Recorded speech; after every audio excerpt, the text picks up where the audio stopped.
All right, good evening, everybody, and happy Saturday night. First Saturday and first weekend of the month of April, and it's cloudy right now. It's been cloudy all day, and temperatures are cool. We are a little chilly outside, and we're going to get colder in the overnight. Just need to adjust my camera, and then we'll be good to go. And we are clear, and we are looking good on this Saturday evening.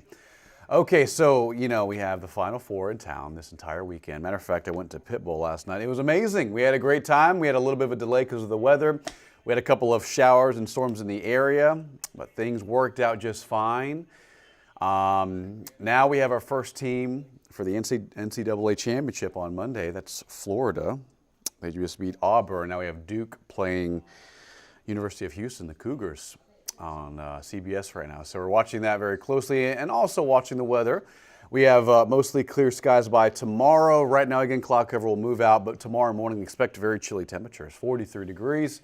You're going to need a coat tomorrow morning, maybe a jacket, maybe a couple of layers, and then 64 degrees tomorrow afternoon. I think the next couple of days, if you're heading to downtown San Antonio, I wouldn't say perfect, but near perfect, just because the last couple of days have been in the 80s and 90s. It's been humid. These next couple of days, just a huge reversal. Temperatures are much more comfortable. I think tomorrow will be chilly all day, really, because they start off near 43 in the morning and then end off around 64, 65. So that's overall a very cool spring day, because normal is like 78, but we'll be in the mid-60s tomorrow because of this cold front. Also a little breezy, and that effect of the winds will be amplified downtown. If we have winds forecasted for 15, 20, 25 miles an hour, when you bring in those tall buildings of downtown San Antonio, that'll create a funneling effect. That'll funnel in the winds, and it might be even more windy across downtown San Antonio. So anyway, yeah, so breezy tomorrow, more calm on Monday. Tomorrow is also the last day of the Valero Texas Open. If you're going to that, great. It's just going to be a little breezy, right? That's not perfect for conditions for golfers, but it's better than rain. It's better than rain. Carmen, yeah, good evening. Good evening, Carmen. Hope you're having a wonderful weekend. Yeah, so today was cloudy, a little bit of rain in the morning, but now we're clearing out for the rest of the weekend. I think by tomorrow morning we'll be mostly, I think we'll be partly cloudy at first, but then the cloud cover and all of that moisture will move out, and it'll be overall pretty nice conditions for your Sunday. Now, how much rain fell? This is so cool. You can actually see that dividing line between Hondo and like northern Medina County from Uvalde towards like Camp Wood, Rock Springs, where a lot of folks to our south of Highway 90 did not see any rain, not even a drop. But between San Antonio and the Hill Country, that's where it really started to ramp up. But a huge line of just like non-rain, right? I mean, between Hondo and like Frio County, right, McMullen County, they didn't see a drop. And in San Antonio, it wasn't a lot of rain, anywhere from like a tenth to a quarter of an inch of rain at most. Maybe a few areas, maybe near a half an inch of rain, just depending on where you are in San Antonio and where those downpours materialized. But that's a look around San Antonio. From Seguin, about a half an inch of rain. Again, these are rain estimates. These are not official rain totals. But notice, this is great. This is across the contributing zone. This is perfect for the Edwards Aquifer, our water source. This is where we want rain to fall. Obviously, we want it to fall everywhere because it's drought, right? We want it everywhere. But in this part of the Hill Country, from Bandera County to Gillespie County, from Fredericksburg, Kerrville, out to Rock Springs, we want it to fall in this area because it funnels down all the way into the Edwards Aquifer through the limestone, and that refuels and replenishes our water source. That leads to a lack of water restrictions. Eventually, we still are in water restrictions, but with rain falling in this spot across South Central Texas and the Hill Country, it's perfect. We do need this. All right, today's high, 76 degrees. It was a cool day compared to normal. Our morning low was actually warmer than average. 60 today's morning low. Average is 56. And then today was high. Yeah, again, 76 degrees, really great. We saw 0.05 inches of rain at the airport. Obviously, if you're watching from like Helotes or North San Antonio, Alamo Ranch, you may have saw a little bit more, a little less. Just depends on where you're at. But these are numbers. These numbers right here, pointing in the right direction. These are representing the airport's official numbers. Year-to-date rain, 3.75. That's behind a lot. We need a lot more rain. Temperature is a little chilly out there. 56 in the city, 50 at Bernie, 49 at Bandera, 55 at Hondo, a few degrees warmer in Calaveras, Floresville, Stockdale at 58 degrees on this Saturday night, first Saturday of April. We have 40s already in the Hill Country. Now, with cloudy skies, we're we're not going to see temperatures plummet, but they will cool down significantly from where they are now. So for example, we're at 56 in the city. I think we bottom out in the lower 40s tomorrow, like 42, 43 in the city. Maybe some mid to upper 30s across the hill country. Not freezing. That's the good news. I know a lot of folks are already gardening. They're in their backyard with their plants and getting things ready for the spring season, as you should. It's April. You know, it typically happens. But you know, when you see cold temperatures in the overnights, you get worried about, oh, is it going to freeze? No, it should not freeze. There will be spots in West Texas that reach 32 tomorrow morning, but I think our area overall, just chilly and cold. But if you're getting out early tomorrow morning for any Final Four festivities, going back out to Fan Fest, just going out to breakfast, anything you got going on tomorrow morning, it'll be a little chilly and a little breezy. Right now, winds are gusting between 20 and 30, so that's creating a little bit of, no, wind chills don't really factor in until like 49 degrees, 48 degrees. Right now, we're in the mid to upper 50s, but eventually, as we go into like 1 o'clock, 2 o'clock tomorrow morning, and especially tomorrow morning, when you wake up, 7 a.m., 8 a.m., if you're getting out to church or whatever you got going on, there will be a wind chill tomorrow morning. It'll be cold. Bundle up tomorrow morning. Matter of fact, here's what you can expect. Some of our overnight lows. I would say partly to mostly cloudy tomorrow for Sunday morning. 43 is where we start for San Antonio at 7:30 a.m. I think sunrise is around 7:30, if not a little earlier.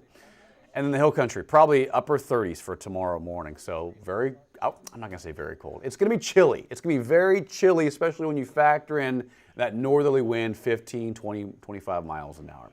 So bundle up. I would say maybe 2 layers, maybe a sweater and then a jacket on top just to keep you warm if you're going out for any outdoor plans. And we maintain the sweater weather. Tomorrow morning, 43, Monday morning, 42, 46 Tuesday morning, and then lower 50s Wednesday morning. I mean, obviously, this is going to vary from person to person, but for me, anything below like 58 degrees or so requires maybe a jacket or a sweater, a couple of layers. So next several mornings until about Thursday and Friday morning, we'll maintain this chilly overnight pattern. So kind of weird for spring. Well, I mean, it's spring, but you still can get chilly in early April, that's for sure. It's happened a lot. Does it happen frequently? Does it happen every year? No, but it happens, you know, sometimes in early April, that's for sure. When is oak going to be gone? From Alice. Well, that is a good question. Oak season, I believe, runs through the end of spring. So, I mean, you know, you walk outside, you see oak everywhere. You go out to the local park, you go out to I mean, in your neighborhoods, on driveways, in the parks, in front yards, backyards, you see those brown tassels, those brown tassels. Those are just little brown things. Those are brown spores, pollen spores that fall from the trees, and that's oak pollen. And that's what, matter of fact, okay, hold on. I need to adjust the pollen count because today it's over 24,000. I'm just making sure audio is okay. Let me just adjust. This is yesterday's pollen count. Let me just double check if this is updated. Give me 1 second, guys. So actually, this is today's pollen count. It's just extreme. Yeah, so molds are light at 270. Hold on. This is, what day is it? Today is the 5th, right? Yeah, April 5th. Interesting. Okay. Bill, he updated. That's so weird. Oh, okay. Anyway, I'm just getting a little confused on some of the data that's coming in. Anyway, yeah, this is the current pollen count, guys. So if you're sneezing and if you're wondering what's in the air, it's oak. It's over 24,000. I think that's the highest count so far this season, this oak season. But to answer your question, Alice, probably like, you know, maybe May, June time is when it starts to wrap up. Yeah, so oak is really in full effect. Okay, let's go back to the weather. Satellite and radar, partly to mostly cloudy. No rain out there. We saw some rain earlier today. We talked about the rain estimates. It's active across the eastern United States. As a matter of fact, you can see, let me rewind that back. Let's see. Right here. This is where it's, I mean, you got so many tornado warnings between northern Mississippi and Tennessee towards Columbia and southeast of Jackson. Notice, yeah, huge tornado warning between Corinth. This includes Alcorn, Lee, and Prentiss counties in northern Mississippi until 9:45. That's huge. And then, as a matter of fact, we'll actually do some national weather. a little later. But going back to Texas, you can see some snowfall in the Panhandle. If you have any friends or family in Lubbock, Amarillo, they're cashing in on some winter weather in the first week of April. Isn't that crazy? Look at that. So there's Elk City, there's eastern New Mexico, and there's the Panhandle of Texas. Seeing snow on April 5th. Isn't that incredible? That is crazy, crazy. Okay, yeah, but that's where the most active weather is in Texas, and then towards Tennessee, Arkansas, and northern Mississippi, that's where they're experiencing more severe weather, tornado warnings, severe warnings, and even some flood warnings towards eastern Kentucky and the southern Midwest. All right, so that's those are tornado watches and flood watches for eastern parts of Mississippi and Tennessee. Valero Texas Open still tomorrow. If you have any plans to go outdoors, it's going to be sunny and breezy. Morning cloud cover gives way to a lot of sunshine. Highs in the mid-60s, clear skies, beautiful weather. Sunset around 7:56. Is that true? I need to double check that. Hold on. I know sunrise is a little earlier. Sunset San Antonio. Let's just double check that. Just want to double check. Oh, it's correct. Okay, so tomorrow sunset 7:56 p.m. Tomorrow sunrise 7:17 a.m. for San Antonio. But otherwise, morning cloud cover will clear out. We'll see temperatures in the lower to middle 40s. It's going to be cold tomorrow morning, not freezing, but cold, so have a coat. By lunchtime, 58 degrees. The sun will be out, and it'll be a beautiful day with highs in the mid-60s and a little breezy for your Sunday. And how breezy will it be? So it'll be a little windy tomorrow morning, and then winds slowly drop off tomorrow afternoon, but by 3 o'clock, when people are outdoors enjoying the awesome weather that'll be in store tomorrow, winds will be moving from the north around 15, maybe 20 to 25 miles an hour. So it'll be a little breezy tomorrow. So tomorrow morning, a little chilly in the mid to lower 40s. Right there is where we stop it at right there, 7 a.m. So about 42 to 43 in the city. Upper 30s for the hill country. Mid 40s for Atascosa, Wilson County, towards Pearsall and Cotulla. Depending on where there's less cloud cover, we may see temperatures a little colder. But notice by tomorrow afternoon, 1, 2 o'clock, cloud cover moves out, and we're clear, and we're looking great. It's going to be a beautiful day for your Sunday. And if you're wondering if there's any more rain in the forecast, pretty dry. Matter of fact, high pressure builds in from the west. This little area of yellow colors, this little bell curve in the atmosphere by Thursday and Friday, it really amplifies. And that's sinking air motion from the west. And what that means for you and me is just a lot of sunshine and highs in the 70s and 80s. Just warming up and warming up. Okay, guys, next several mornings cold and chilly at 40s for the next few mornings through Monday, Tuesday. By Wednesday, 51, 56 on Thursday morning, 85 Thursday. Right now, no significant chance of rain, no major shift in the weather. But right now, enjoy a beautiful Sunday with morning cloud cover clearing. It'll be breezy. It'll be cold. Lows in the 40s with highs in the 60s. A little warmer and perfect on Monday and Tuesday for the NCAA Championship on Monday here in San Antonio at the Alamo Dome. 82 Wednesday, 86 on Friday with 86 on Saturday. So warming up slowly but surely here in San Antonio. Have a great night, guys. Download the KENS 5 app and have a wonderful Saturday night.